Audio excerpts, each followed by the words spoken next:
ప్రార్థన. పరిశుద్ధుడవైన మా ప్రియ పరలోకపు తండ్రి,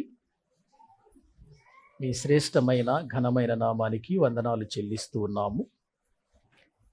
నీ మహాప్రేమను బట్టి, నీ ఉన్నతమైన కృపను బట్టి మరొకసారి మీ సన్నిధిలో మేమందరము కూడి నిన్ను ఆరాధించటానికి, నిన్ను స్తుతించి గణపరచటానికి మీరు మాకు అనుగ్రహించిన ఈ మంచి అవకాశాన్ని బట్టి మీకు వందనాలు చెల్లిస్తున్నాం. ఈ సమయములో మరలా తిరిగి నీ వాక్యము దగ్గరికి వెళ్ళుచున్నాం. నీ మాటల ద్వారా మమ్మలను బలపరచండి. దేవుని మహా ఉన్నతమైన శక్తిని మేము అర్థం చేసుకొని ఈ లోకములో ప్రభువా ఉన్నతమైనటువంటి రీతిలో నీ యొక్క మాటలను మేము తెలుసుకొని జీవించటానికి, అనేకులకు ఈ మాటలు ప్రకటించటానికి తగిన కృప అనుగ్రహించి నడిపించమని యేసుక్రీస్తు ప్రభువు పేరిట ప్రార్థించి వేడుకుంటున్నాము తండ్రి. ఆమేన్. ప్రభునందు ప్రియమైనటువంటి దేవుని బిడ్డలారా, దైవ గ్రంథములో నుండి ఆదికాండము అనేటువంటి బైబిల్ గ్రంథములో ఉన్న మొదటి పుస్తకాన్ని గురించి మనం మాట్లాడుకుంటూ వస్తూ ఉన్నాం. ఈ ఆదికాండం మొదటి అధ్యాయము దేవుణ్ణి గూర్చి పరిచయంతో ప్రారంభమైనట్లుగా దేవుని వాక్యములో నుండి మనము చూడగలుగుతున్నాం. ఈ ఆదికాండము వ్రాయబడినప్పుడు దేవుని చేత దేవుని మాటలు తెలియపరచబడుతున్నప్పుడు మోషే గారు రాసినటువంటి ఈ ఆదికాండము అనే పుస్తకంలో ఎన్నో గొప్ప విషయాలు దేవుని గురించి వ్రాయబడ్డాయి. ఎందుకంటే దేవుని గురించి మనము ఎంతగా ఆలోచిస్తామో దేవుడు మనకు అర్థమవటానికి మార్గం ఉంది. ఏదో ఒక విధంగా మనం వెళ్ళిపోతే అది దేవుడే చూసుకుంటాడులే అన్నట్లుగా మనం ఉంటే దేవుని శక్తి ఏంటో దేవుడేంటో మనకు అర్థం కాదు.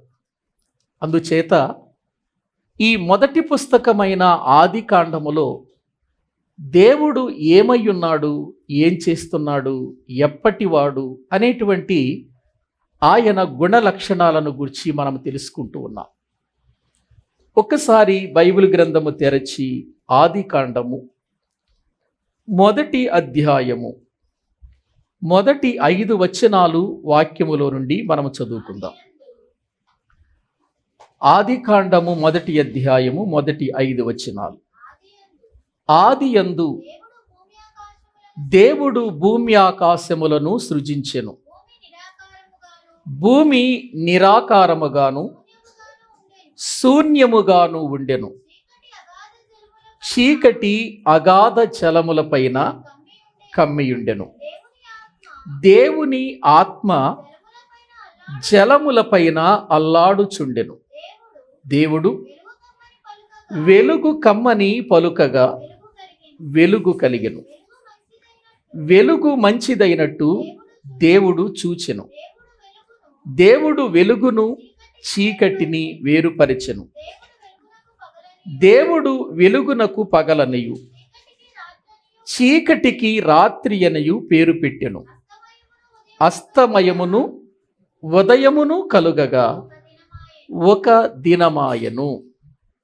ప్రియులారా, చదవబడిన ఈ వాక్య భాగాలు మనము జాగ్రత్తగా ఆలోచించాలి. దేవుడు సమస్తమును చేసిన వాడిగా, సృష్టికర్తగా మనకు అర్థమవుతున్నాడు. ఈ మొదటి అధ్యాయము మొదటి వచనంలోనే దేవుని మహాపని మహాశక్తితో ప్రారంభమవుతుంది. అంటే దేవుడు ఈ సృష్టిని చెయ్యటానికి ఆయన తన మహాశక్తిని ఉపయోగించాడు. ఆ మహాశక్తి ఆయన దృష్టిలో ఎటువంటిది, మన దృష్టిలో ఎటువంటిది అని మనం ఆలోచిస్తే ఆయన దృష్టిలో ఆయన చేసిన సృష్టి గుసగుస శబ్దము లాంటిది. ఏమండి, ఒక్కసారి యోబు గ్రంథములోనికి వద్దామరండి. యోబు గ్రంథం 26వ అధ్యాయము 14వ వచనాన్ని మనము చదువుకుందాం. యోబు గ్రంథము 26వ అధ్యాయము 14వ వచనం. ఇవి ఆయన కార్యములలో స్వల్పములు, ఆయన గూర్చి మనకు వినబడుచున్నది మిక్కిలి మెల్లనైన గుసగుస శబ్దము పాటిదే గదా. గర్జనలు చేయు ఆయన మహాబలము ఎంతైనది, గ్రహింపగలవాడు ఎవడు? చూడండి, దేవుని యొక్క ఉన్నతమైన శక్తిని మనం ఆలోచన చేస్తున్నాం. దేవుడు ఈ సృష్టి అంతటిని చేశాడు. ఈ సృష్టిని తెలుసుకోవటం మనిషికి అర్థం కానంతగా ప్రతిదినము పరిశోధనలు జరుగుతూనే ఉన్నాయి. ఇంకా ఈ సృష్టిలో తెలుసుకోవలసింది మనిషి జీవితంలో జ్ఞానవంతులుగా, సైంటిస్టులుగా పిలువబడుతున్నటువంటి వారికి 95% మిగిలిపోయింది. 5% మాత్రమే తెలుసుకున్నారు ఈ సృష్టిలో. ఈ 5% తెలుసుకున్న మనిషి తన జీవితంలో నేను ఏదో సాధించాను, సంపాదించాను అని అనుకుంటూ వెళ్ళిపోతున్నాడు. తెలుసుకోవలసింది ఎంత ఉంది? 95% ఉంది. ఇంకా ఒక్కసారి మీరు ఆలోచించండి, ఈ భూమి పుట్టి ఎంత కాలం అవుతుంది అని ఒకవేళ సైంటిస్టులను అడిగితే వాళ్ళు ఏం చెబుతున్నారంటే 1800 కోట్ల సంవత్సరాలు అవుతుంది అని అంటున్నారు. ఎన్ని సంవత్సరాలు? ఈ భూమి పుట్టి 1800 వేల సంవత్సరాలు కాదు, లక్షల సంవత్సరాలు కాదు, కోట్ల సంవత్సరాలు అవుతుంది అని అంటున్నారు. ఒకవేళ వారిని గురించే మనం ఆలోచన చేద్దాం. 1800 కోట్ల సంవత్సరాలు ప్రియులారా ఈ భూమి పుట్టి అయితే 1800 కోట్ల సంవత్సరాలలో మనిషికి భూమి మీద లేక ఈ సృష్టిలో అర్థమైంది ఎంత? ఏమండి, 5% అర్థమయ్యింది. ఎన్ని కోట్ల సంవత్సరాలకి? 1800 కోట్ల సంవత్సరాలకి. ఇంకెంత తెలుసుకోవాలి మనిషి? 95% తెలుసుకోవాలంటే ఇంక ఎన్ని కోట్ల సంవత్సరాలు కావాలి? ఈ 5%లో కూడా మనిషికి అర్థం కానటువంటివి ఎన్నో ఉన్నాయి. ఇంత మహాబలాన్ని ఉపయోగించి దేవుడు ఈ సృష్టిని చేస్తే అదట ఎంత గొప్పది అని మనిషికి అర్థం కాలేదు. కానీ దేవుని దృష్టిలో ఆయన చేసిన ఈ సృష్టి గుసగుస శబ్దము లాంటిది అన్నాడు. ఏ శబ్దం? ఏంటి ఈ సృష్టి? గుసగుస శబ్దము లాంటి మాట. ఆయన మహాబలాన్ని ఉపయోగించి ఆయన నోటిని విప్పితే ఎంత ఉన్నతమైన కార్యాలు జరుగుతాయో మీరు ఆలోచించండి ప్రియులారా. దేవుడంటే అది. అంటే ఈ సృష్టి మొత్తాన్ని ఆయన చెయ్యటానికి వాడిన శబ్దం ఏంటి? గుసగుస శబ్దం. ఆయన చేసిన కార్యం. ఎందుకంటే ఆ 26వ అధ్యాయం పైనంతా కూడా భూమిని గురించి చెప్పాడు, సముద్రాన్ని గురించి చెప్పాడు, ఆకాశముల గురించి చెప్పాడు, చాలా చెప్పాడు కదా ఆ 26వ అధ్యాయములో. అవన్నీ చెబుతూ ఆయన చేసిన ఈ కార్యములు ఆయన దృష్టిలో స్వల్పములు. స్వల్పాల? సముద్రం స్వల్పమైనదా? సూర్యుడు స్వల్పమైనవాడా? చంద్రుడు, నక్షత్రాలు స్వల్పమైనవా? భూమి స్వల్పమైనదా? మనకు కనబడుతున్న ఈ ఆకాశము స్వల్పమైనదా? ఈ విశ్వం స్వల్పమైనదా? మనకు అది గొప్పది.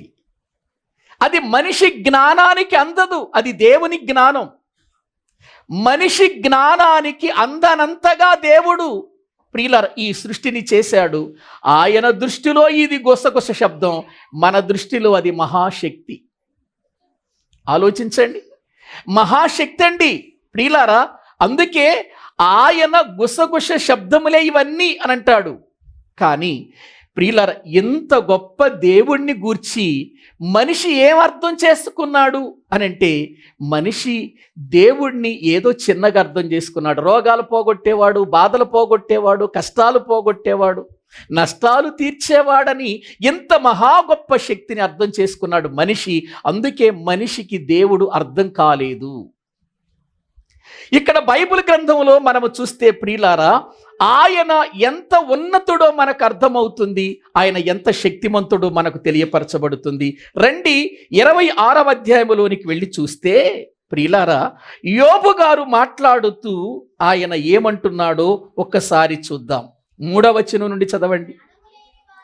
జ్ఞానము లేని వానికి నీవెంత చక్కగా ఆలోచన చెప్పితివి, సంగతిని ఎంత చక్కగా వివరించితివి, నీవు ఎవని ఎదుట మాటలను ఉచ్చరించితివి, ఎవని ఊపిరి నీలో నుండి బయలుదేరినది, జలముల క్రిందను వాటి నివాసుల క్రిందను ఉండు ప్రేతలు విలవిలలాడుదురు, ఆయన దృష్టికి పాతాళము తెరవబడి ఉన్నది, నాశన కూపము బట్టబయలుగా ఉన్నది, శూన్య మండలము పైని ఉత్తర దిక్కునున్న ఆకాశ విశాలమును ఆయన పరచెను.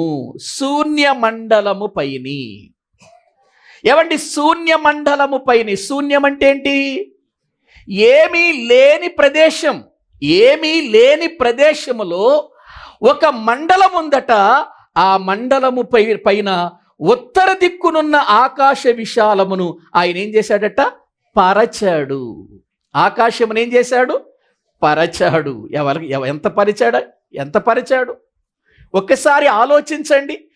ఆకాశము యొక్క అంతమెక్కడో, ఆకాశము యొక్క ముగింపెక్కడో నేటికి ఇంకా పరిశోధనలు జరుగుతూనే ఉన్నాయి, కానీ ఆకాశము యొక్క అంతము ఇంకా ఎవరికి తెలియలేదు.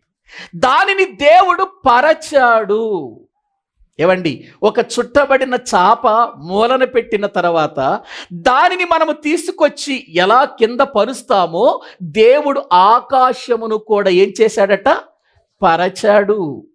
ఆకాశము పరచిన వాడు ఇది సమస్త సృష్టిని నాశనం చేసేటప్పుడు మళ్ళీ దీన్ని చూడతాడు. పరచాడు, మళ్ళీ ఏం చేస్తాడు? చూడతాడు. ఆకాశమును పరిచినటువంటి మహాశక్తి ఎవరిది? దేవునిది. దాన్ని చుట్టగలిగిన మహాశక్తి కూడా ఎవరిది చెప్పండి? దేవుడు. అది దేవుడు అంటే. దేవుని మహాశక్తి అంటే అది ప్రియులారా.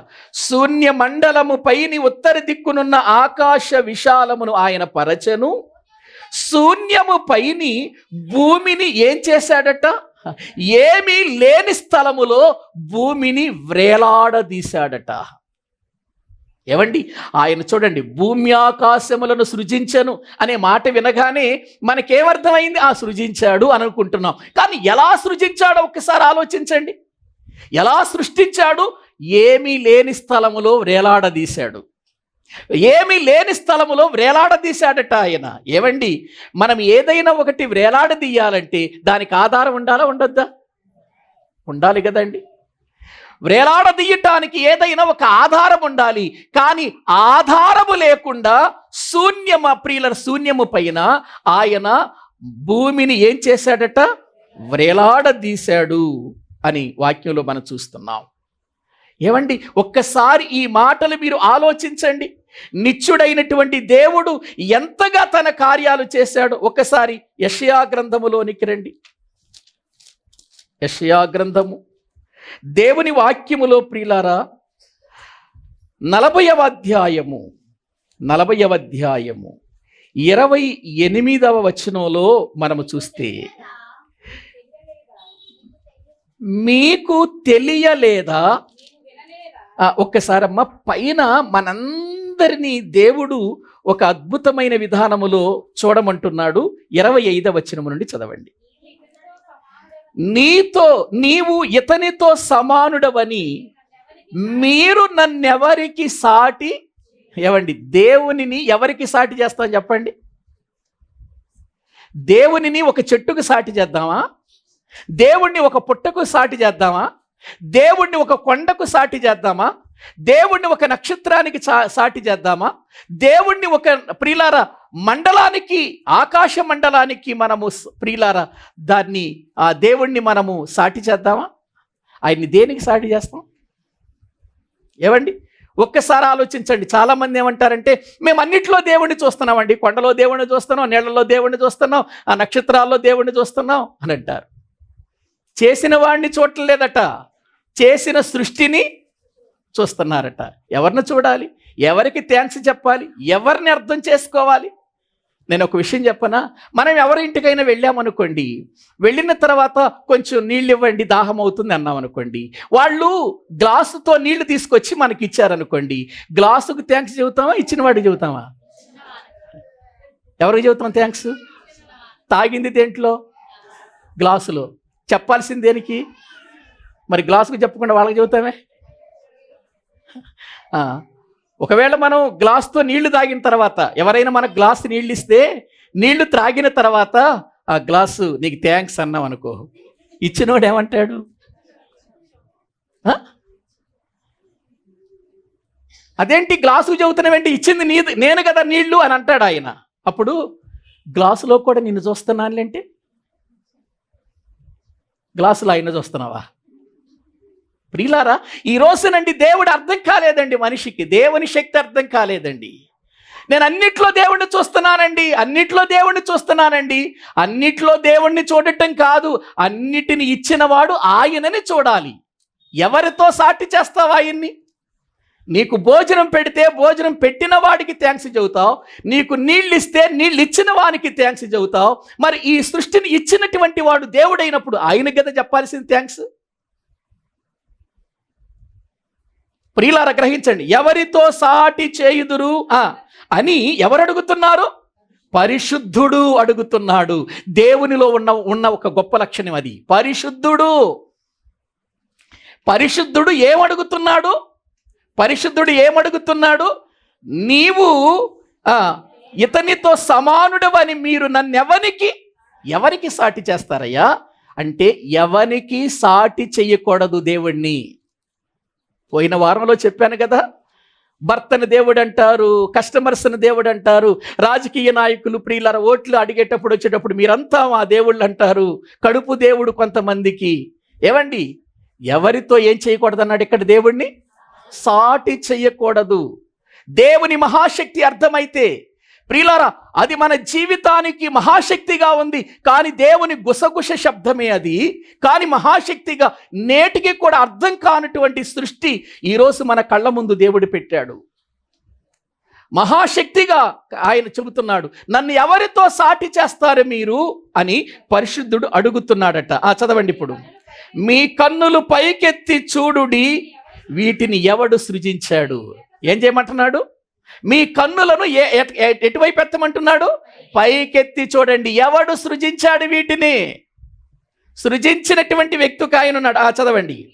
వీటి లెక్క చొప్పున వీటి సమూహములను బయలుదేర చేసి వీటన్నిటికీ నీ పేరులు పెట్టి పిలుచువాడే కదా. అన్నిటికీ ఏం పెట్టాడు? పేర్లు పెట్టాడు. సూర్యుడికి పేరు పెట్టాడా? పెట్టాడు. నక్షత్రాలకు పేర్లు పెట్టాడా? పెట్టాడు. పేర్లు పెట్టి పిలుస్తున్నాడట. ఈ సమూహములన్నిటినీ భూమి ఆకాశములు ఆయనను సృజించను అనే ఆ మాట ఎంత ఉన్నతంగా ఉందో మీరు చూడండి. అది ఒక లైనే కానీ దాని గురించి మనం అర్థం చేసుకుంటే దేవుని మహాశక్తి అర్థమవుతుంది. నేను సమూహములుగా వాటిని నేను పంపిస్తున్నాను, ఆ సమూహములను పేరు పెట్టి పిలుస్తున్నాను అని అన్నాడు. ఏం పెట్టి? ఏమండి, ఒకసారి ఆలోచించండి. మన అంబాపురంలో ప్రియులారా ఎంతమంది ఉంటారండి?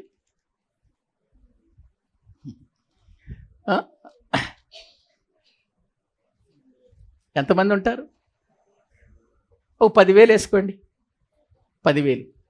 10,000 మంది పేర్లు మనకు తెలుసా? అసలు ఎందుకంటే మన చర్చిలో ఎంతమంది ఉన్నారు? మన చర్చిలో ఉన్న వాళ్ళ పేర్లన్నీ మనకు తెలుసా? చెప్పినా కూడా మర్చిపోతాం మనం. కానీ సమూహాలుగా బయలుదేరుతున్నాయి ఆకాశ నక్షత్రాలు, సమూహాలుగా పనిచేస్తున్నాయి ఆకాశ నక్షత్రములు. పని చేయటానికి దేవుడు ప్రియులర పెట్టి పిలుస్తున్నాడట, జాగ్రత్తగా పనిచేయి. ఏంటండి దేవుని మహాశక్తి ఏంటండి! కోటాను కోట్ల ప్రియులార నక్షత్రాలను పేరు పెట్టి పిలుస్తున్నాడా? పేర్లు పెట్టి పిలుస్తున్నాడా? సమూహములుగా అవి వెళుతుంటే పేర్లు పెట్టి పిలుస్తున్నాడు ఆయన. పేర్లు పెట్టి పిలుస్తున్నాడు. పేర్లు పెట్టి వీటన్నిటినీ పేర్లు పెట్టి పిలుచు వాడే కదా తన అధిక శక్తి చేతను తనకు కలిగి ఉన్న బలాతిశయము చేతను ఆయన ఒక్కటి అయినను విడిచిపెట్టడు. ఒక్కదాన్ని కూడా విడిచిపెట్టట్లేదు, మర్చిపోవట్లేదట. ప్రియులారా, ఆలోచించండి. నేను ప్రార్థన చేసేటప్పుడు అండి, కుటుంబాలను బట్టి ప్రార్థన చేసేటప్పుడు చాలా వాళ్ళ పేర్లు మర్చిపోతా. తర్వాత జ్ఞాపకం వస్తే, అరే వీళ్ళ కోసం చేయలేదే వాళ్ళ ప్రార్థన, వీళ్ళ కోసం చేయలేదే ఈ ప్రార్థన. ప్రియులారా, కొద్ది మంది ఉన్నటువంటి స్థలములోనే ప్రార్థన చెయ్యటానికి ఎంతోమంది పేర్లు మరిచిపోతున్నామే. ఒక్క దాన్ని కూడా విడిచిపెట్టకుండా, ఒక్క దాని పేరు కూడా విడిచిపెట్టకుండా దేవుడు తన అధిక శక్తి చేత ఏం చేస్తున్నాడు? వాటన్నిటినీ విడిచిపెట్టకుండా పిలుస్తున్నాడు. పని చెయ్యండి అని చెబుతున్నాడు. చదవండి. యాకోబు ఉన్నది కనబడలేదు అని నీవేలా అనుచున్నావు? ఇశ్రాయేలు, నీవేలా ఇలాగు చెప్పుచున్నావు? నీకు తెలియలేదా? నీవు వినలేదా? బూదిగంతములను సృజించిన యెహోవా నిత్యుడగు దేవుడు ఆయన. ఇందాకేమన్నాడు? పరిశుద్ధుడు అడుగుచున్నాడు అని అన్నాడు. పరిశుద్ధుడు ఆయన. ఇక్కడేమన్నాడు? నిత్యుడగు దేవుడు ఆయన. ప్రియులారా, ఒక ప్రారంభంగానే ఒక ముగింపుగానే ఆయనకి లేదు. ప్రారంభము లేదు, ముగింపు లేదు. నీకు నాకు ప్రారంభం ఉంది, ముగింపు ఉంది. దేవునికి ప్రారంభము లేదు, ముగింపు లేదు. నిత్యుడగు దేవుడు అని వాక్యంలో చూస్తున్నాము. ఆయన సొమ్మసిల్లడు, అలయడు. ఆయన జ్ఞానమును శోధించుట అసాధ్యం. ఇక్కడ ఆగిపోవాలి మనిషి అంతే. ఆయన జ్ఞానమును శోధించుట అసాధ్యం. ప్రియులారా, ఆయన గుసగుస శబ్దమే మనిషికి మహాశక్తిగా నేటికి బుర్రలు పగలగొట్టుకొని పనిచేస్తున్న తెలియనటువంటి సృష్టిలో ఆయన ఏమర్థమవుతాడు? ఒకసారి ఆలోచించండి. ఆయన జ్ఞానం మనకి ప్రియులారా ఎలా తెలుస్తుంది? మనిషి దేవునికి ప్రశ్నించేవాడైపోయాడు ఈ రోజున. దేవుడున్నాడా? ఉంటే ఒకసారి చూపించండి అని అంటారు. నీ జ్ఞానం ఎంత మన జ్ఞానం? మనిషి జ్ఞానమునకు మితి ఉంది. మనిషి జీవితానికి ఒక ప్రియులారా టైం ఉంది. దేవుని జ్ఞానము ప్రియులారా ప్రశ్నించాలి అని అనుకుంటే అది అర్థం కాదు. అది నీ జీవితానికి ఒకవేళ చెప్పినా కూడా నీ బుర్ర తట్టుకోలేదు. నీకు దేవుడు ప్రియులారా ఎంత ఉంచాలో అంతే ఉంచాడు బుర్ర. ఈ బుర్రలో కూడా మట్టి పెట్టుకుంటే ఎట్లా మనం? ఏవండి, అందుకే ఇది అర్థం కాక జ్ఞానులు అనబడుతున్నవారు, శక్తిమంతులు అనబడుతున్నవారు దేవుడు లేడు, ఉంటే చూపించండి అంటున్నారు. దేవుని జ్ఞానానికి నీ జ్ఞానానికి ప్రియులారా తేడా లేదు. నీకు జ్ఞానం పెట్టిన వాడినే ప్రశ్నిస్తున్నావా? ఒకసారి ఒక తల్లి నా దగ్గరకు వచ్చింది. అయ్యా, నా కొడుకు నా మాట వింటలేదు అయ్యా, వాడికి ఎన్నిసార్లు చెప్పినా కూడా వాడు నన్ను ప్రశ్నిస్తున్నాడయ్యా అనంది. ఏం ప్రశ్నిస్తున్నాడమ్మంటే, అసలు నువ్వు నన్ను ఎందుకు కన్నావు? ఏంటట, నువ్వు నన్ను ఎందుకు కన్నావు అని ప్రశ్నిస్తున్నాడట. ప్రియులారా, ఒకసారి ఆలోచించండి. అలా ప్రశ్నించవచ్చా? నువ్వెందుకు నన్ను కన్నావు అనే ప్రశ్న వెయ్యొచ్చా తల్లికి? ఏవండి, ఎవరు కన్నారు? ఏవండి, తల్లి కన్నదా? ఒక్కసారి ఆలోచించండి. తల్లి గర్భములో నిర్మించింది ఎవరు? తల్లి గర్భములో వేసింది ఎవరు? తల్లి గర్భములో నిర్మాణం చేసింది ఎవరు? తల్లి గర్భములో 9 నెలలు ఉంచింది ఎవరు? తల్లి గర్భములో నుండి నిన్ను బయటకు తీసుకొచ్చింది ఎవరు? ప్రియులారా, నీవు తల్లిని నువ్వెందుకు నన్ను కన్నావంటే నువ్వెవరిని ప్రశ్నించినట్టో తెలుసా? తల్లిని కాదు, నిన్ను సృష్టించిన దేవుణ్ణి. కొమ్మరి కొండ చేసిన తర్వాత నన్నెందుకు ఇలా చేశావు అని అడిగే హక్కు కొండకుంటదా? అడగొచ్చా? అడగకూడదు కదా. ప్రియులారా, అదే ఇక్కడ ప్రభు చెబుతూ మాట్లాడుతున్నాడు. చదవండి. ఆయనే కలుగ చేయువాడు, ఆయనే.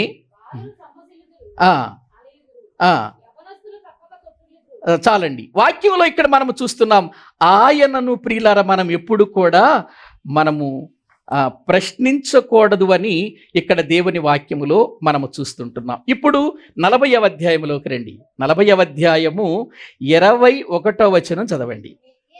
మీకు తెలియదా, మీరు వినలేదా, మొదటి నుండి ఎవరును మీతో చెప్పలేదా, భూమిని స్థాపించుటను బట్టి మీరు దాన్ని గ్రహింపలేదా, ఆయన భూమండలము మీద ఏమై ఉన్నాడు, ఆసీనుడై ఉన్నాడు.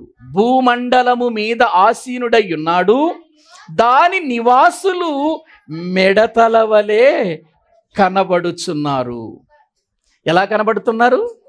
భూమి మీద ఆయన గుడారం ఆయన ప్రియులను కూర్చుని ఉంటే ఆసీనుడైతే భూమి మీద మనుషులు ఎలా కనబడుతున్నారు? ఆయనకి మిడతలుగా కనబడుతున్నారట. చదవండి. ఒకడు తెరను విప్పినట్లు ఆయన ఆకాశ వైశాల్యమును వ్యాపింపచేసెను. ఒకడు గుడారము వేసినట్లు ఆయన దానిని నివాస స్థలముగా ఏర్పరిచెను. ఆకాశమును ప్రియులారా, ఆకాశములో ఉన్నటువంటి భూమిని ఆయన ఎలా ఏర్పాటు చేశాడట? ఒకడు గుడారము వేసినట్లు ఆయన దానిని ఎలా చేశాడు? నివాస స్థలముగా చేశాడు. ఏంటది? దేన్ని? ప్రియులారా, ఆకాశము క్రింద ఉన్న, ఆకాశములో వేలాడుతున్న ఈ భూమిని ఆయన నివాస స్థలముగా చేశాడు. కాబట్టి నివాస స్థలముగా, నివాస యోగ్యముగా ప్రియులారా, ఇదిగో దేవుడు ఈ భూమిని చేశాడు. కాబట్టి మనము నివాసం ఉంటున్నాం. ప్రియులారా, నివాసం ఉంటున్నాం. ఒకసారి మీకు ప్రియులారా ఒక విషయాన్ని చెబుతాను నేను. మనిషి ఈ భూమి మీద తప్ప నివాస యోగ్యకరముగా ఏదైనా కలిగి ఉండటానికి సృష్టిలో ఏ గ్రహము లేదు అని సైంటిస్టులే చెబుతున్నారు. ఏవండి? ఒక మనిషి జీవించటానికి అనువైన గ్రహం ఏది? భూమి. ఎందుకో తెలుసా?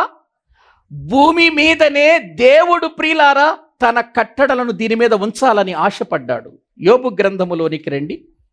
దేవుని వాక్యాన్ని మనం చూస్తే ముగించేస్తాను నేను. చాలా విషయాలు ప్రియులారా, దేవుడు మనకు అర్థం కావాలంటే, దేవుని శక్తి మనకు అర్థం కావాలంటే మనము దేవుని యొక్క వాక్య విధానాలను బాగా అర్థం చేసుకోవాలి. దేవుడు చెప్పిన మాటలు మనము అర్థం చేసుకోవాలండి. యోబు గ్రంథములో మనము దేవుని వాక్యాన్ని ప్రియులారా చూడగలిగితే 38వ అధ్యాయము వాక్యములో నుండి ప్రియులారా 4వ వచనం చదవండి. నేను భూమికి ఏమేశాను? పునాదులు వేసినప్పుడు నీవు ఎక్కడ ఉన్నావు? నీకు వివేకము కలిగి ఉన్న ఎడల చెప్పుము. చూసారా? భూమికి ఏమేశాడట ఆయన? పునాదులు వేసినప్పుడు నువ్వెక్కడున్నావు? ఒకవేళ తెలిస్తే చెప్పు అని అంటున్నాడు. అక్కడ ఎలా వేశాడో చెబుతున్నాడు చూడండి. నీకు తెలిసిన ఎడల దానికి పరిమాణము నియమించిన వాడు ఎవడో చెప్పుము. దాని మీద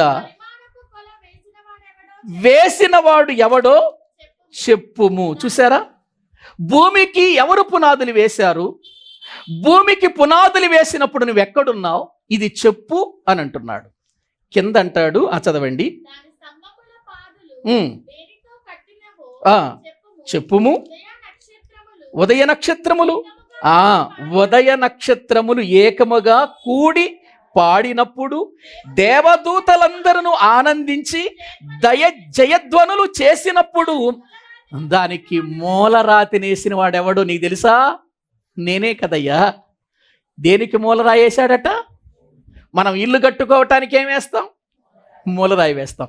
దేవుడు దేనికి మూలరాయి వేశాడు?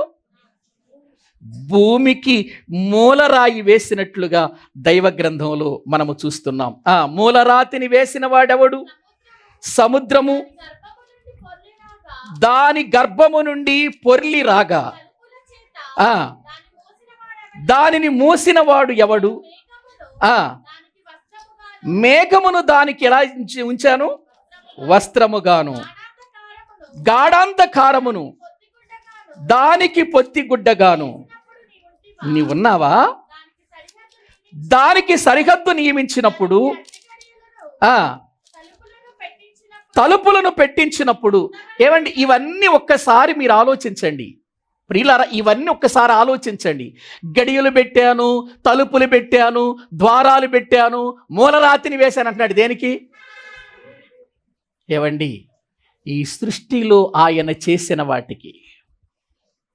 భూమి ఆకాశములను సృజించనవని ఒక్క మాటతో ప్రియులారా మనం కొట్టేస్తున్నామే. ఒక్కసారి చూడండి ఆయన ఏం చేశాడో, ఎంత అద్భుతమైనటువంటి విషయాన్ని చేశాడో. మరొక వచనాన్ని కూడా మనము చదువుకుందాము. చూడండి ప్రియులారా, దేవుని వాక్య భాగములో మనము చూస్తే అదే యోబు గ్రంథములో ప్రియులారా వాక్యములో మనము చూస్తే ఒక అద్భుతమైనటువంటి మాట ఉంది. అదేంటంటే అక్కడే 38వ అధ్యాయంలోనే చూడండి. 38వ అధ్యాయములో ప్రియులారా మనము చూస్తే 31వ వచనము నుండి చదవండి. కృత్తిక నక్షత్రములను. ఏ నక్షత్రాలు? అసలు మనకు తెలుసా ఆ పేరు? నక్షత్రాల పేర్లు చూడండి. మృగశీర్షకు కట్లను నక్షత్రాలలో ఈ పేరు మనకు తెలుసా? గ్రహించండి. వాటి వాటి కాలములలో నక్షత్ర రాశులను ఏం చేస్తున్నాడట ఆయన? వచ్చునట్లు చేయగలవా? మళ్ళీ చూడండి, మళ్ళీ ఎన్ని రకాలు. సప్తర్షి నక్షత్రములను, మళ్ళీ వాటికే నక్షత్రాలు ఉన్నాయట. మళ్ళీ ఉపనక్షత్రములను నీవు నడిపింపగలవా? ఆకాశ మండలపు కట్టడలను నీవెరుగుదువా? దానికి భూమి మీద గల ప్రభుత్వమును నీవు స్థాపింపగలవా? ఆ మాట ఎంత అద్భుతంగా ఉంది చూడండి. ఆకాశ మండలపు కట్టడలను నీవెరుగుదువా? ఆకాశ మండలానికి దేవుడు కట్టడలు పెట్టాడా లేదా? పెట్టాడు కదా. ఆకాశ మండలానికి. తర్వాత దానికి భూమి మీద గల ప్రభుత్వమును నీవు స్థాపించగలవా? అంటే ఈ సృష్టికి ఒక ప్రభుత్వం ఉందా? భూమికి ఒక ప్రభుత్వం ఉందా? ఉందండి. భూమికి ప్రభుత్వం ఉందండి. భూమికి ప్రభుత్వం ఉంది. ఏంటి ప్రభుత్వం? ప్రియులారా, ఈ సృష్టిలో ఉన్న సమస్తము కూడా దేని వైపు పని చేస్తున్నాయో తెలుసా? దేని కొరకు పని చేస్తున్నాయో తెలుసా? భూమి కొరకే. ఏవండి, సూర్యుడు వెలుగుతున్నాడంటే దేనికోసం? చంద్రుడు ప్రకాశిస్తున్నాడంటే దేనికోసం? నక్షత్రాలు ప్రకాశిస్తున్నాయంటే దేనికోసం? అంటే సృష్టిలో ఉన్న అన్నిటి కాంతి దేని మీద పడుతున్నాయి? ఎందుకు? కట్టడలను, ప్రభుత్వాన్ని స్థాపించాడు. మీరంతా భూమి వైపే చూడాలి. ఎందుకో తెలుసా? భూమి మీద నివాస యోగ్యముగా ఉండటానికి నా పిల్లలను పెట్టాను. నేను నా పిల్లలను చేశాను భూమి మీద. అందుకే సృష్టిలో ఎక్కడ దేనికి లేనంత గొప్పతనం దేవుడు దేనికి ఇచ్చాడు? భూమికి ఇచ్చాడు. గాలి భూమి మీదే ఉంటుంది ప్రియులారా. సూర్యకాంతి భూమి మీదే పడుతుంది. నక్షత్రముల కాంతి భూమి మీదే పడుతుంది. సూర్యచంద్రుల కాంతి భూమి మీదే పడుతుంది. ప్రియులారా, మీరు గమనించండి, ప్రతి సృష్టి కూడా భూమినే చూస్తున్నాయి. ప్రియులారా, సృష్టిలో ఉన్న ప్రతిదీ భూమినే చూస్తున్నాయి. కొండలు ఇక్కడే ఉన్నాయి, సముద్రాలు ఇక్కడే ఉన్నాయి. పంటలు పండటానికి సారమైన భూమి ఎక్కడుంది?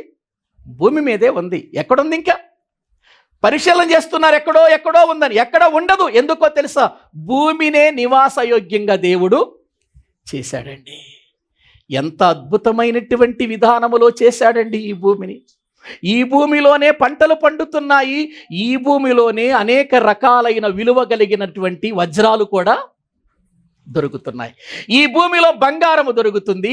ఈ భూమిలో ముడి సరుకు దొరుకుతుంది. ఈ భూమిలోనే పెట్రోల్ దొరుకుతుంది. ఈ భూమిలోనే ప్రియులార వెండి, బంగారము, ఇనుము దొరుకుతుంది. ఈ భూమిలోనే వజ్రాలు దొరుకుతున్నాయి. ఈ భూమిలోనే ప్రియులార మనకు కావలసినవన్నీ దొరుకుతున్నాయి. ఎక్కడ దొరుకుతాయి చెప్పండి?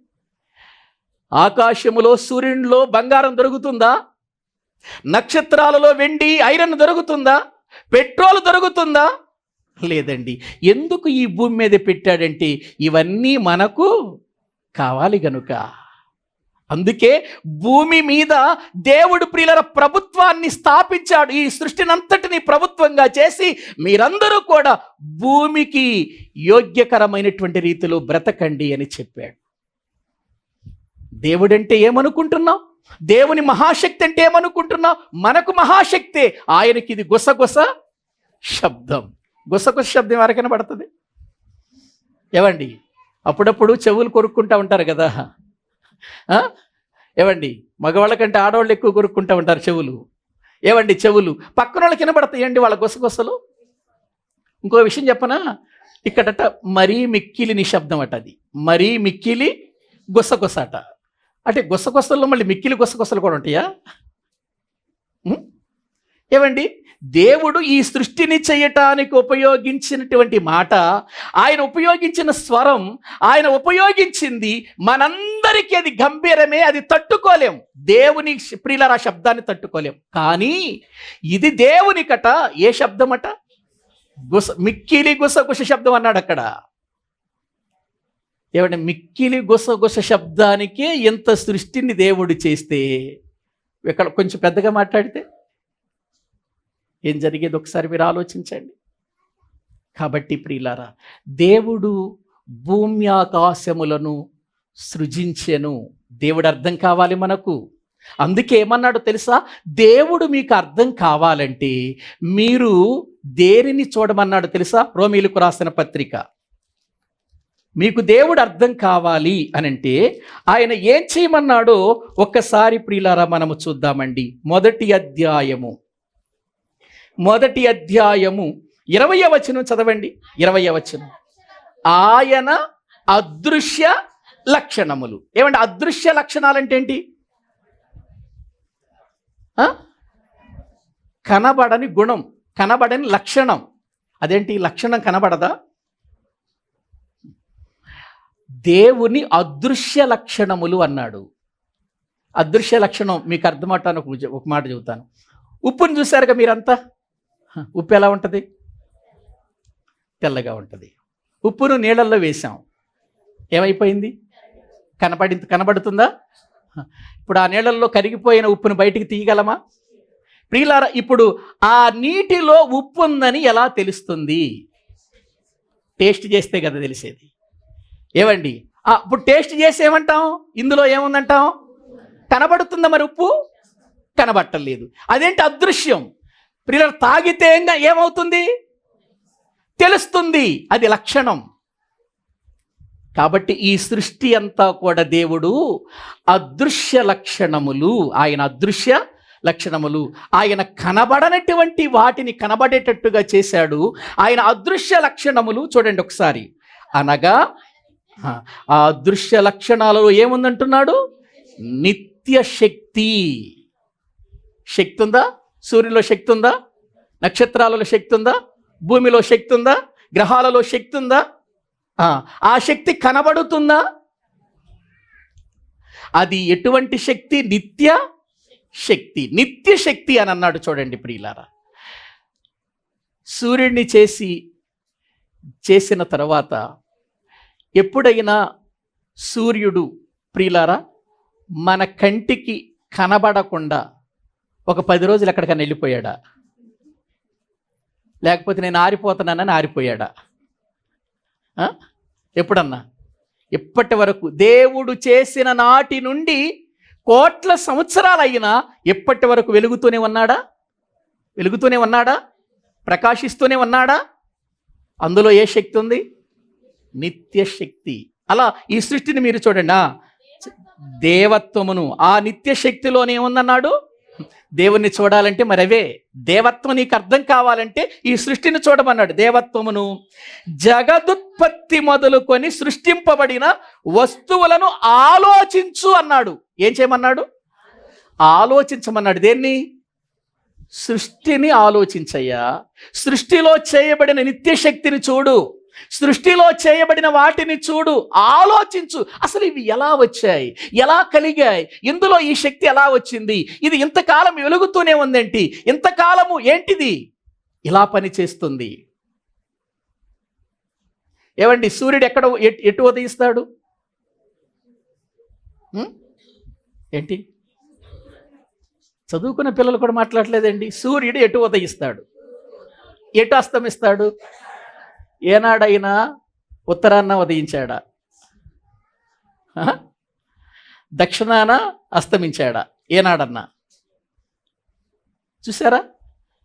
దేవుని యొక్క పనిని అవి ఎంతగా దేవుడు మీరు చెప్పినట్టుగా నెరవేరుస్తున్నా. ఏంటిది ఇటే వచ్చేస్తుందండి. ప్రతిరోజు తూర్పునే కనబడుతుంది, ప్రతిరోజున తూర్పునే కనబడుతుంది. మళ్ళీ ఎటు ఉదయిస్తుంది? అది పడమర అస్తమిస్తుంది. ఏంటి ప్రతిరోజు ఇట్లాగే? ఇది ఎవరు చెప్పారు? దానికి ఎవరు చేశారు? ఆలోచించండి. ఆలోచిస్తే దీని వెనక ఏదో ఒక శక్తి ఉందని మనకు అర్థమవుతుంది. అదృశ్య మొదలుకొని సృష్టింపబడిన వస్తువులను ఆలోచించుట వలన తేటపడుచున్నవి గనుక వారు నిరత్తరులై ఉన్నారు. తేటపడుతుందట. ఏం ఆలోచిస్తే దేవుని శక్తి తేటపడుతుంది? ఇప్పుడు దేవుణ్ణి చూపించాలి అనే వారికి నేను ఒక మాట చెబుతాను. దేవుని నిత్య శక్తి ఈ సృష్టిలో ఉంది కదా, ఈ సృష్టిలో ఉంది కదా. ఒక్కసారి సూర్యుడి దగ్గరికి వెళ్ళిరా. ఏవండి, ఎన్నో గ్రహాలలోనికి వెళుతున్నారు కానీ సూర్యగ్రహంలోనికి వెళుతున్నారా? మరి ఎందుకని? సూర్యుని శక్తికి మాడి మసైపోతాం. అసలు సూర్యుడి దగ్గర దాకా కూడా వెళ్ళవసరం. మనం సూర్యుని దగ్గరకు కూడా వెళ్ళవసరం లేదు. సూర్యుడే కనుక ఒక 2 అడుగులు కిందకి దిగాడు అనుకో, మాడి మసైపోతాం. ప్రియులారా, ఇప్పుడు చెప్పండి, సూర్యుడే కొంచెం కిందకి దిగితే మనం మాడి మసైపోతే సూర్యుని చేసిన దేవుణ్ణి చూడగలుగుతావా? ఆయన దగ్గరికి వెళ్ళగలుగుతావా? దేవుడు లేడనే వారికి, దేవుణ్ణి చూపించమనే వారికి ఇదే చెప్పాలి. మనం ఇదే చెప్పాలి. ఆయనను అర్థం చేసుకోవటానికి దేవుడు చెప్పాడు, నేను చేసిన ఈ సృష్టిని చూడు, ఈ సృష్టిలో ఉన్న వస్తువులను చూడు, ఆలోచించు, అప్పుడు తేట పడుతుంది అని దేవుడు చెప్పాడు కదండి. తేట పడుతుందా? పడుతుందండి. ప్రియులారా, ఒక్కసారి ఆలోచించండి. దేవుని మహాశక్తి మనకు మహాశక్తి. ఆయనకది గుసగుస శబ్దము. ఆయన కార్యములలో ఈ సృష్టి చేయటమే స్వల్ప కార్యము అని అన్నాడు కదండి. ఆలోచించారా? కాబట్టి దేవుడంటే సామాన్యుడు కాదు. నువ్వు అనుకున్నంత చిన్నవాడు కాదు, నువ్వు ఊహించుకున్నంత వాడు కాదు. నేను దేవుణ్ణి ఎటూ చూడలేను కాబట్టి నేను ఏదో ఒక రూపం చేసుకొని ఇది దేవుడు అని అనుకుంటాను అని అంటే దేవుడు దాన్ని ఒప్పుకోవట్లేదు. నన్ను దేనితో సాటి చేస్తావు అంటే చిన్నగా చేస్తావా? నన్ను ఒక చిన్న రూపంతో చేసుకుంటావా? నన్ను వద్దు, నేను మహాశక్తిని. చెప్పుకున్నాగా పోయిన వారంలో, సర్వశక్తిమంతుడు. ప్రియులారా, ఆదికాండము 1వ అధ్యాయములో దేవుడు భూమి ఆకాశములను సృజించెను అనేటువంటి ఈ మాట పరమార్థం మనకు అర్థమైతే అసలు ఆయనకి సంవత్సరాలే ప్రియులారా మితిలేని సంవత్సరములు. ఆయన విధానమే ప్రియులారా మనము దైవ గ్రంథములో చూస్తున్నామండి. ఒక్కసారి ఒక వచనం చదవండి, ప్రార్థన చేసుకుందాం. యోబు గ్రంథము 36వ అధ్యాయము. బైబిల్ గ్రంథములో మనము చూడగలిగితే ప్రియులారా, యోబు గ్రంథము 36వ అధ్యాయము 26వ వచనం చదవండి. ఆలోచించుము. దేవుడు ఎవరట? మహోన్నతుడు. మనము ఆయనను ఎరుగము.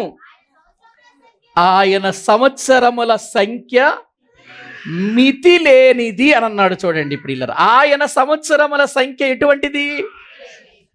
మన సంవత్సరాల సంఖ్య మనకు తెలుసా? మనకు సంవత్సరాల సంఖ్య తెలీదా? ఇప్పుడు మనం ఏ సంవత్సరంలో ఉన్నాం?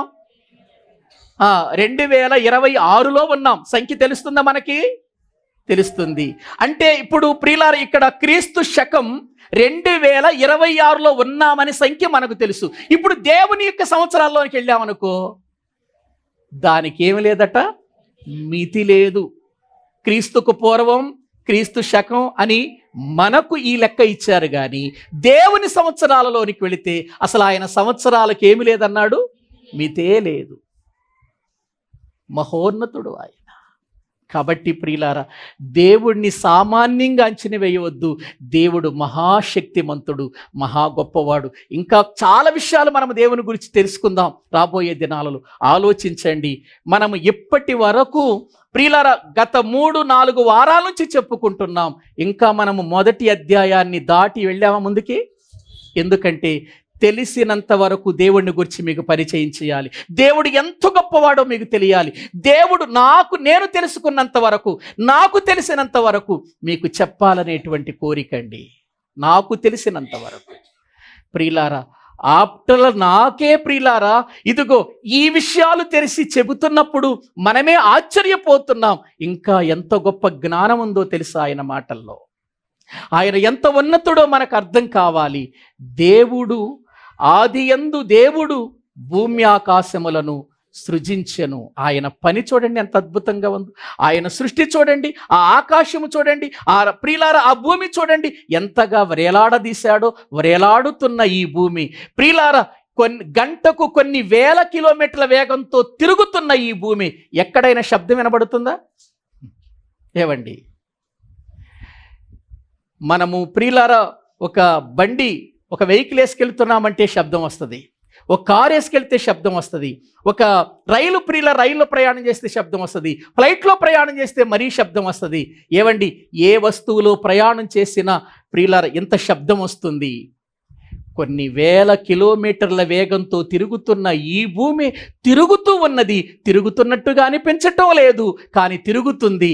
ప్రియులారా, మనకు ఆ శబ్దము వినబడటం లేదు. ఎలాగూ దీన్ని దేవుడు చేశాడు? దీని వెనుక దేవుని శక్తి లేదా? ఇది కేవలం ఎవరు చేశారు? దానంతటికి అదే ఏర్పడిందా అంటే అది అసాధ్యమైన పని. కాబట్టి ప్రియులారా, దేవుడు సృష్టిని చేయటంలో ఆయన ఉపయోగించిన శక్తి మహాశక్తిగా మనకు కనబడుతుంది. కానీ అది ఆయనకు స్వల్ప కార్యం. ఈ సృష్టిని చేయటం ఏ కార్యం ఆయనకి? స్వల్ప కార్యం. ఇక సృష్టిని గూర్చి ఆలోచించటంలోనే మనిషి కొన్ని ప్రియుల వేల సంవత్సరాల నుంచి ప్రయోగాలు చేస్తున్నా అర్థం కాలేదు. కానీ చేసిన వానికి ఇది స్వల్ప కార్యమైతే చేసిన వాడిని మనం చూడాలంటే మన వల్ల అవుతుందా? అది చూడాలంటే ఆత్మయున్న దేవుడు, ప్రియులార ఆత్మగా ఉన్న దేవుడిని మనము చూడాలంటే మనము కూడా ఆత్మగా మారితే తప్ప వెళ్ళలేము ఆయన దగ్గరికి. ఆత్మగా ఎప్పుడు వెళతాం? ప్రియులార ఒకసారి ఆలోచించండి. ఓ పాస్టర్ గారిని ఒక యవనస్తుడు అడిగాడట, దేవుడు ఎక్కడున్నాడో చూపించండి. దేవుడిని చూస్తావా అన్నాడట. దేవుడిని చూడాలంటే ఆయన ఆత్మ కదా. ఆత్మ ఉన్నటువంటి దేవుడిని చూడాలంటే ఆత్మగా మారాలంటే ఏ లారీ కింద బస్సు కింద పడరా అన్నాడట. ఎందుకు? వాడి శరీరంతో ఎవరిని చూడలేడు? దేవుణ్ణి చూడలేడు. ప్రియులారా ఆలోచించారా? చిన్ని ప్రశ్నలు దేవునికి ఎదురేకండి. ఆయనతో సాటి అయిన వాడెవడు లేడు. తెలుసుకుందాం, ఆయనలో ముందుకు వెళదాం, ఇంకా దేవుని మహా ఉన్నతమైన కార్యాలు చూద్దాం. దేవుని మహాశక్తిలో మనమందరము కూడా ప్రియులారా ఆనందపడుతూ ఒకనాడు ఆ మహాశక్తిని చూడటానికి సిద్ధపడదాం. తలలు వంచండి, ప్రభు ఈ మాటలు దీవించునుగాక. అందరూ కూడా తలలు వంచండి, ప్రార్థన చేసుకుందాం. అందరూ కూడా తలలు వంచండి. ప్రభువా, నిజంగా నీవెంత ఉన్నతుడువు నాయన, ఎంత మహాశక్తిమంతుడువు నాయన. నిన్ను గూర్చి ఎన్ని సంవత్సరాలు తెలుసుకుంటే నువ్వు అర్థమవుతావయ్యా. నీ మహాశక్తి నాయన, ఈ సృష్టిని చేసిన శక్తి అయ్యా నాయన, మా జీవితాలకు అందదు నాయన, మా జ్ఞానానికి అందదు నాయన. నీ జ్ఞానము మాకు నాయన అందదు నాయన. ఇంత ఉన్నతుడువుగా నువ్వు ఉన్నావు. అటువంటి వాడిగా ఈ మిడతలాంటి వాడిని ఎన్నుకున్నావయ్యా. ఈ మిడతలాంటి వ్యక్తులు రక్షించుకున్నావయ్యా. ఒకసారి మనల్ని జ్ఞాపకం చేసుకుందాం, పరిశీలన చేసుకుందాం, ప్రార్థన చేసుకుందాం. పరిశుద్ధుడు అయిన తండ్రి, ప్రేమ కలిగిన మా ప్రభువా, మీ వందనాలు. నీ సన్నిధిలో ప్రభువా ఈ రీతిగా నీ విలువైన మాటలు ప్రభువా మేము వినటానికి, నీ విలువైన మాటలను ప్రభువా మేము తెలుసుకోవటానికి, మీ గ్రంథంలో మీరు రాయించినటువంటి సంగతులను మేము పరిశీలన చేస్తే అవే మాకు అర్థం కానంత లోతుగా ఉన్నాయి తండ్రి. నిజంగా ప్రభువా, నీ ప్రేమను బట్టి, నీ కృపను బట్టి నాయన ఎంతోమంది ద్వారా మాకు ఈ సంగతులను తెలియచేస్తూ మీ సన్నిధిలో మీ మాటలు, మీ శక్తి, నీ బలము ఎంత ఉన్నతమైనదో మాకు నేర్పిస్తున్నారు తండ్రి. అందుకై మీకు వందనాలు చెల్లిస్తున్నాం. ఆది యందు దేవుడు భూమి ఆకాశములను సృజించను అనేటువంటి ఈ మాటలో ఉన్న ఉన్నతమైనటువంటి నాయన సంగతులు కొన్నిటినే మేము తెలుసుకోగలిగాము తండ్రి. ఇంకా నాయన మీ యొక్క సన్నిధానములో మీ వాక్యములో నుండి ఎన్నో సంగతులు నేర్చుకొని ఆధ్యాత్మికమైన స్థితిలో మేము బలపడటానికి సహాయం చేయండి. మా దేవుని మహాశక్తిని మేము అర్థము చేసుకొని మేము కేవలం ప్రభు నిమిత్త మాత్రులమని తెలుసుకొని మీ ఎదుట మోకాళ్ళు ఉంచటానికి, మీ మాటకు లోబడటానికి, నీ చిత్తాన్ని నెరవేర్చటానికి మమ్మల్ని చేయండి ప్రభువా. మీ వందనాలు. మమ్మల్ని అందరినీ ప్రభువా ఆ ఉన్నతమైన రాజ్యములోనికి, ఆ లోకములోనికి తీసుకుని వెళ్ళటానికి నీ కుమారుడైన యేసు క్రీస్తుని ఈ లోకానికి మాలాంటి మనిషిగా పంపించి సిలువలో బలి చేసి మాకు విమోచన కలిగించిన తండ్రి మీకు వందనాలు. ఆ సిలువ మరణాన్ని మేము జ్ఞాపకము చేసుకుంటూ, ఆ సిలువ త్యాగాన్ని మేము జ్ఞాపకము చేసుకుంటూ ప్రభు శరీరములో రక్తములో పాలు పంపులు పొందే ఈ గొప్ప అవకాశం ఇచ్చినందుకై మీకు స్తుతులు స్తోత్రములు చెల్లిస్తూ ప్రభు శరీరమును బట్టి రక్తమును బట్టి మిమ్మల్ని ఘనపరుస్తూ ఈ స్తుతి ఆరాధన మా ప్రభు అయిన క్రీస్తు పేరట మాకు మేముగా మీకు సమర్పించుకుంటున్నాము తండ్రి. ఆమేన్. మన తండ్రి అయిన దేవుని ప్రేమ, ఆయన కుమారుడైన యేసు క్రీస్తు వారి కృప, పరిశుద్ధాత్మ నిత్య సహాయము సన్నిధి కూడిన మనకును సకల పరిశుద్ధులకు సదాకాలము తోడయుండి నడిపించునుగాక. ఆమేన్. అందరికీ వందనాలండి.